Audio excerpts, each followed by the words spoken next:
অবস্থান করছে। যেখানে আমার পেছনে যে খালটি দেখতে পাচ্ছেন সেই খালটি কিন্তু তিনি খনন করবেন এবং এই খনন করার জন্য এখানে আসবেন। এর পরবর্তীতে তার যে সফর রয়েছে অর্থাৎ সালে নজরুল জন্ম জয়ন্তী এবং নেতাকর্মীদের সাথে যে বৈঠক সেটি কিন্তু তিনি করবেন। এবং এই বিশাল উপজেলার এই যে কানহর যে এলাকাটি যে খালটি জানিয়ে রাখি, এই খালটি কিন্তু প্রায় 47 বছর আগে বর্তমান প্রধানমন্ত্রী তারেক রহমানের বাবা শহীদ প্রেসিডেন্ট জিয়াউর রহমান কিন্তু খনন করে গিয়েছিলেন।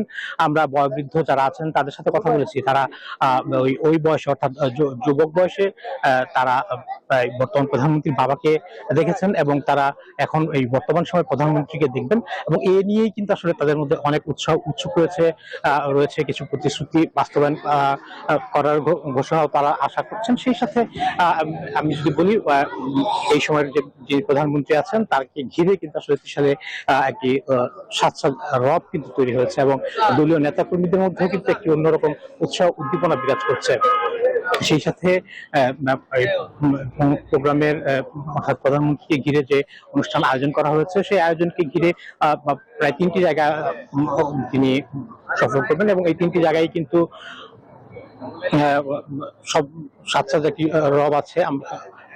সব মিলে আমি যদি বলি এখন পর্যন্ত যে প্রধানমন্ত্রী তারেক রহমান যে আসছেন সেই তারেক রহমানের আগমনকে ঘিরেই কিন্তু আগমনের দিকে কিন্তু এখন ময়মনসিংহ তাকিয়ে আছে। তো এই ছিল আসলে ময়মনসিংহের ত্রিশাল থেকে আমার কাছে প্রধানমন্ত্রীর আগমনকে ঘিরে সর্বশেষ খবর। স্টুডিওতে মেঘলার কাছে নোমান, আপনাকে ধন্যবাদ।